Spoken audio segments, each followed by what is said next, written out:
Greetings, church and friends of the church. It is January 22nd, 2021, more than 10 months now into the season of the wilderness, with the wilderness being our metaphorical image of this place that we're in, where we've been thrust out from and disconnected from what we used to know as normal, and we are wandering together toward some new normal place that has not yet been realized. We are still stuck in the in-between and on our way. So in this series, we've been seeking to use this time in the wilderness constructively and creatively, understanding that we are not monopolized by doing the normal thing, and that disconnection from the normal can create space within us to reflect on how we might adapt so that our future normal together someday will be better and will be more just and will be more peaceful than the normal that we used to know. Because we can't go back. Back there wasn't good enough for everyone, so we have to keep moving forward. So we've sought to better understand in this series the physical tendencies that evolved within us all to fight, to assume negatively about others, to tribalize with those who look and think like us. And we've tried to better understand how these tendencies take shape in our everyday living and how they compel us to act and to speak to one another. We've also tried to consider how these tendencies take shape collectively when you throw us all together in the midst of this human culture, and they start to look like these things that we call isms that are counterproductive and actually destroy the sense of belonging and safety and peace that we crave for ourselves in community. We've also named the need for a spirituality that counteracts these physical forces. And we've been careful not to conflate spirituality with religiosity because they can overlap, but they don't have to always be the same. By spirituality, we're seeking to understand how to listen to a different voice within us, speaking about who we are and how we are to be in relationship with others, a different voice than those voices that are counterproductive, destructive, physical tendencies are telling us. So we've considered these different spiritual practices that we can all seek to make part of our rhythms in life, whether they are part of a religious commitment or construct or not. We've considered the practice of prayer, meditation, mindfulness, gratitude, seeking honesty, not only in what we say, but also in evaluating what we hear and in what we trust. And in the previous episode, we began to consider the spiritual practice of seeking to live intentionally within the cycle of accountability. So accountability is not just one thing. In my understanding, it's this cycle in which we seek to live. And it's not about judgment and shame, but it's about learning and growth as we humbly and honestly seek to be our best selves as individuals and our best selves as systems of people who are together in these various layers of community, in families, in workplaces, in towns, in nations, and in this world together. Maybe we know how we too easily seek to escape from, reject, or defy accountability because out from this very physical, animalistic place within us, we fear that being held accountable and being an accountable person is a threat. And so our response to the idea of accountability may be to fight against it rather than to understand that it is a good thing that helps us to be better and to be better together. So in the last episode, we considered the first half of living this cycle. One, setting just and fitting expectations for the groups of people the systems that we are in, these layers of our community, and just in fitting expectations for every individual who is a part of that group so that we get to where we want to get together. Second, honest accounting of whether or not the individuals and or the systems are meeting the expectations that we set. And third, experiencing both natural and also imposed consequences of not meeting systemic or individual expectations and how critical consequences are. So those are the first 3 steps, and then in this episode we're considering the rest of the cycle, the next 3 steps. So after or while we are experiencing either imposed or natural consequences, the next step of this cycle of accountability is the acceptance of responsibility. Whether part of a family or a workplace or just the larger community, each person must come to understand that she or he is responsible for their own actions and behaviors, is responsible for abiding by the expectations and following the rules and the policies and the laws, and is responsible for how they act or respond in any situation, including and especially when it's a stressful or frustrating situation, when our body's mechanisms and tendencies are telling us to fight, to assume negatively about others and who they are and what they're saying, and to seek the support of a tribe that will accept, condone, or celebrate my breaking of expectations rather than hold me accountable. If we are to be a people of freedom and honor the natural right of all persons to think and to choose for themselves, then there must always be that counterbalancing force of responsibility. Because if there's not, then we quickly descend into the anarchy of everyone for themselves. As George Bernard Shaw wrote, liberty means responsibility. And that is why most men dread it. And as a family favorite of ours, Eleanor Roosevelt wrote, freedom makes a huge requirement of every human being. With freedom comes responsibility. For the person unwilling to grow up, who does not wish to carry his own weight, this is a frightening prospect. Freedom and responsibility are a bonded pair. We cannot accept one while rejecting or evading the other. If we truly want to live in a world in which all people, and not just the privileged or oppressed of some, all people know what it is to live with freedom, then we must also all accept responsibility. There are a number of temptations that we face that stand in the way of accepting responsibility. One is whether it's in not yet emotionally mature children, like I have in my home, or unwilling adults, which in all honesty, I think we all have to confess that we are sometimes. The first temptation is to blame others for their failure to abide by expectations, policies, or laws.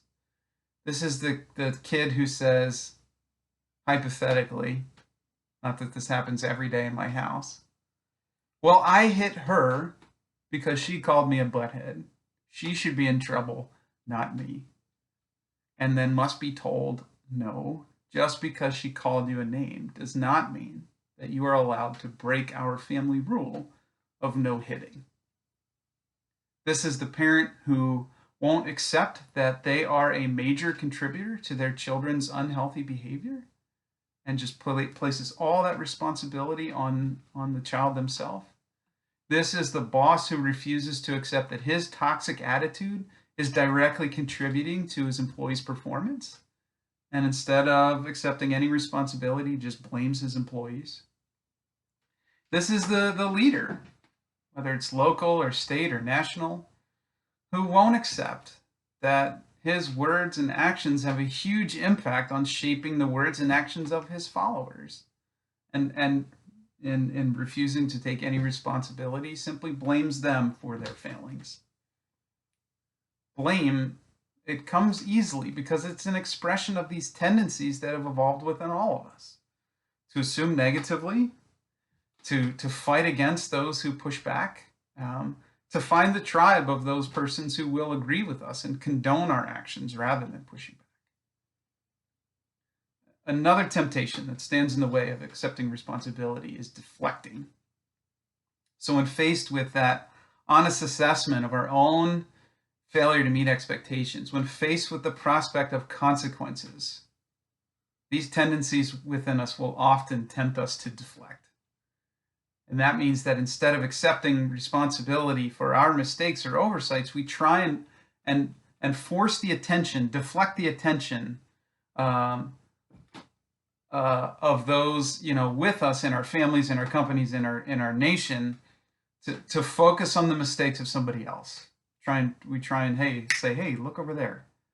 This is but what about, what someone else said or did? Or this is hey, let's talk about both sides here response. It's an attempt to fight and evade the truth. And to locate ourselves in a tribe of people that overlooks our failures in order to join me in harping on somebody else's. That's deflection. The third obstacle to accepting responsibility is a sense of entitlement. And this is intimately connected to the realities of privilege. Privileged persons easily become entitled persons. Privilege is when there's a benefit, an advantage, or a right that is enjoyed by some, but not by all. It's a special enjoyment of something good, or it's an exemption, special exemption from something that's not good, or exemption from a consequence, or exemption from responsibility. Privilege is playing by a more favorable or self-serving set of rules than the rules that others are expected to abide by. So when we as human beings are nurtured and raised and reaffirmed by these voices that we trust as they talk about who we are, when we're nurtured into that place of unchallenged privilege, then we can easily develop a sense of entitlement, the understanding that we are inherently deserving of special treatment or privileges and a special exemption from consequences. So this can be any of us, child, parent, employee, supervisor, citizen, or leader, that thinks there are exceptions to the rules, uniquely for us. As we considered two episodes ago in reflecting on the Capitol riot and what it means to be a people of honesty, we admitted it's often so easy to allow our tribal impulses to blind and deafen us to the truth about those leaders and voices that we trust. And it's a downward spiral because our loyalty to them, despite our unwillingness to expect consequences or responsibility from them, furthers their own sense of entitlement, which continues to disrupt that which is good and just. And that's what happens when we do that instead of calling for them to accept responsibility. If we fall to the temptation to avoid consequence and to avoid the acceptance of responsibility, what we do then is we are in effect changing the expectations. We're rewriting them. So now the expectation is that all individuals, or maybe also then just as we are writing them, ourselves or a particular privileged group of people, can act in ways that were previously defined as breaking of expectations. So now the next person that comes along feels empowered to do the same, empowered to break expectations and norms and laws in the same way rather than feeling deterred. Once these obstacles of blame, deflection, and entitlement have been overcome, so that we are seeking to deter the breaking of expectations and encourage abiding by them. Once these obstacles are overcome them, and there's this understanding of an acceptance of responsibility, it's only then that we can move on to the next step in the accountability cycle, which is reconciliation. Reconciliation is the repair of that which was broken. It's the restoration of the fractured commitments, the commitments to the expectations, fractured commitments to honesty, fractured commitments to being the best possible version of the self for the sake of the connected whole. There can be no reconciliation without there first being consequences and an acceptance of responsibility. So when our girls have something happen between them, which happens every 5 minutes, and I'm surprised I haven't heard them screaming at each other just in this time now, they want to believe that a simple sorry through the scowl of their gritted teeth is enough of a response, is enough of a consequence, is enough of an acceptance of responsibility in that moment. But they're learning, the more we talk them through this, that is not. That is not enough. They're learning that it's only when they allow themselves to experience the consequence and the feelings that go with it, to learn from it, accept responsibility, name what they've done, and feel that empathy, commit them again to repairing that which was fractured in that moment over something stupid, and making that desire to repair visible in their body language and in their tone and then in their action. It's only then that things are actually repaired, that things are actually made good again, and they can sense that peace and that reconnection with their sisters. If there are no consequences and there's no acceptance of responsibility for destructive, selfish behaviors in a workplace, and instead there's only phony apologies through gritted teeth, empty words, continued blame and deflection and entitlement, then there will not be reconciliation in that workplace. If there are no consequences and no acceptance of responsibility by leaders and citizens in our nation, and again, we can't help but consider the Capitol riots and all these lies and incendiary and antagonistic rhetoric over the years that undeniably contributed to that violence. And instead, there's only phony apology, blame, deflection, whataboutism, both sidesism, and this continued tribal desire for entitlement that excuses some from consequences, then there will be no reconciliation. If there is no reconciliation, then there is no ability to move forward to the final step in the cycle, which is unity, a renewed sense of unity.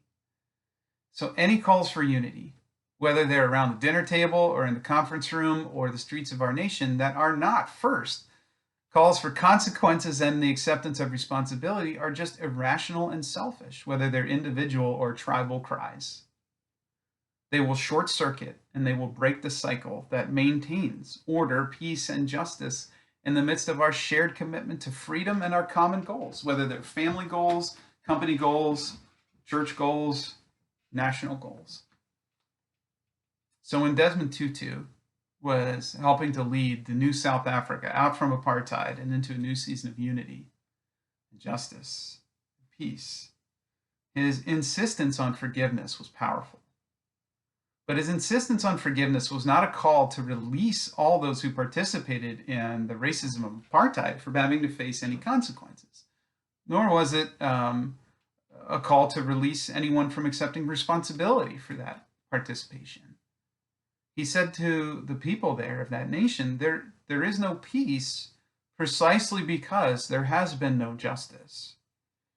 As painful and inconvenient as justice may be, we have seen that the alternative, accountability to fall by the wayside, is worse. To negate consequences and responsibility is to let accountability fall by the wayside. Accountability, as hard as it may be, is our only way to unity as we abide by the steps of this cycle. This is true in our families, our workplaces, and our nations.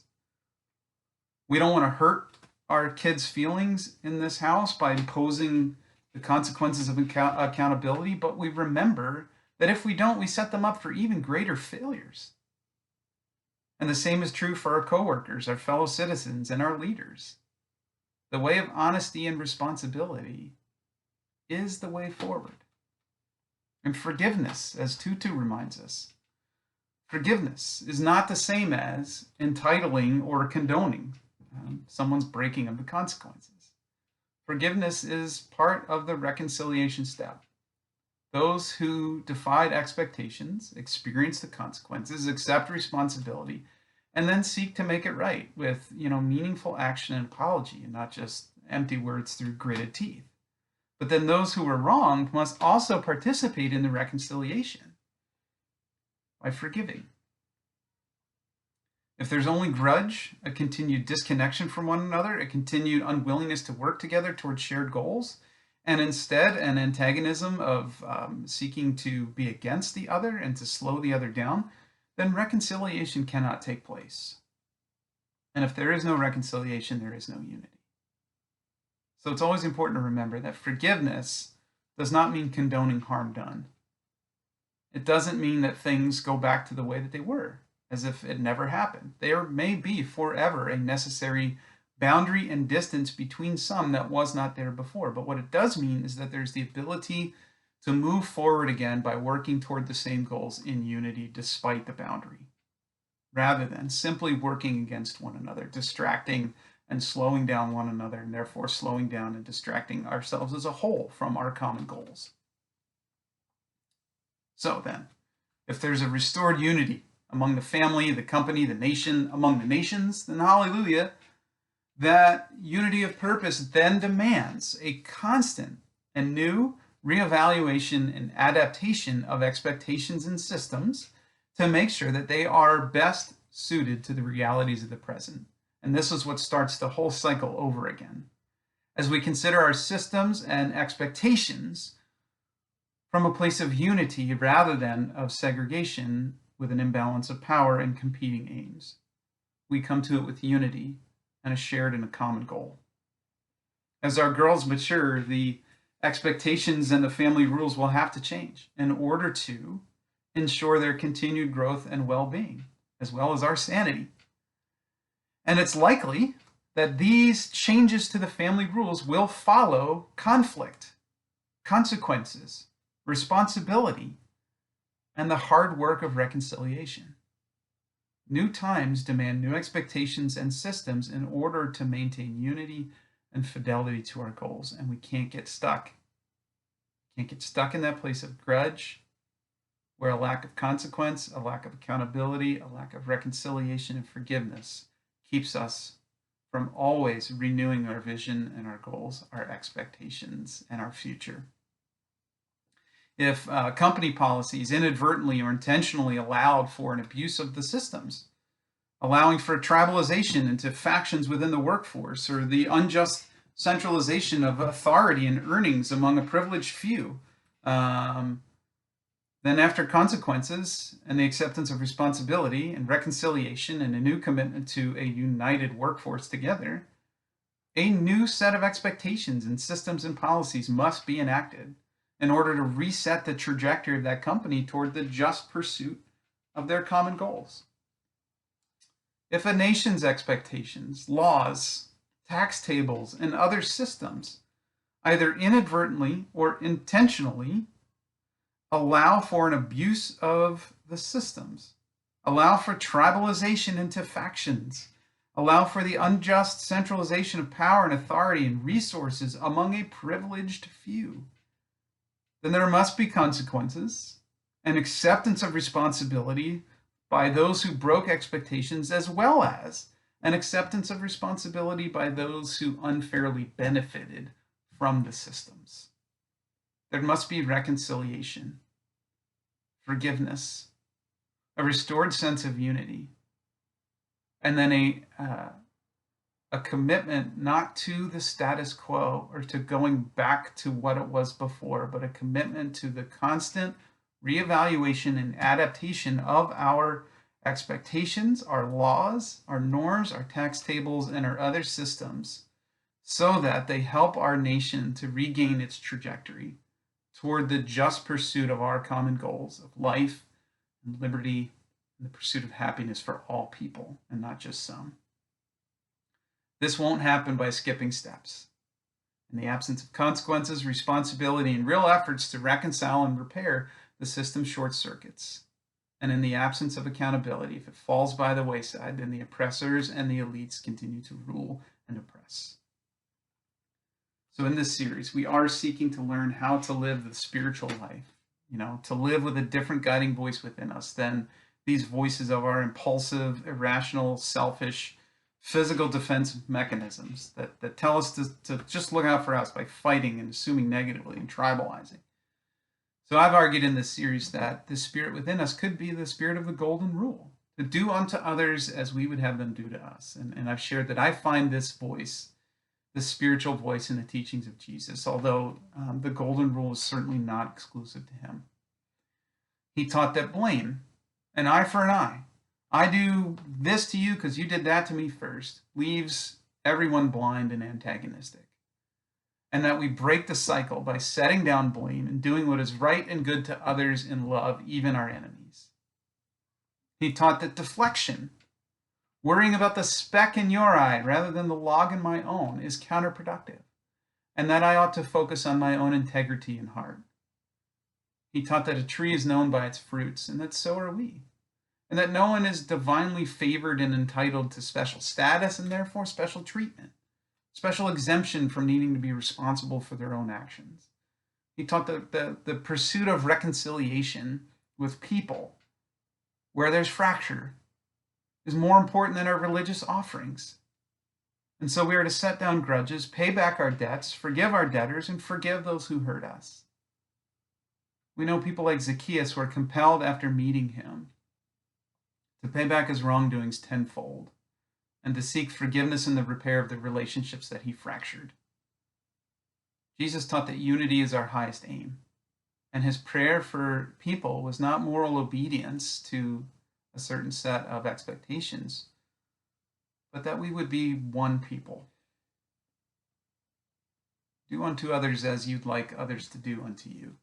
Set expectations and define laws that nurture justice and the common good. Be honest. Accept consequences and learn from them. Accept responsibility. Do your part to reconcile and make things right. Forgive others. Seek unity rather than antagonism, negativity, or tribal warfare. These are all the things that we would want others to do for the sake of a good and peaceful life together.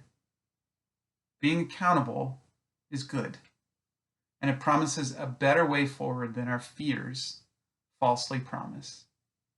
But it does demand us all.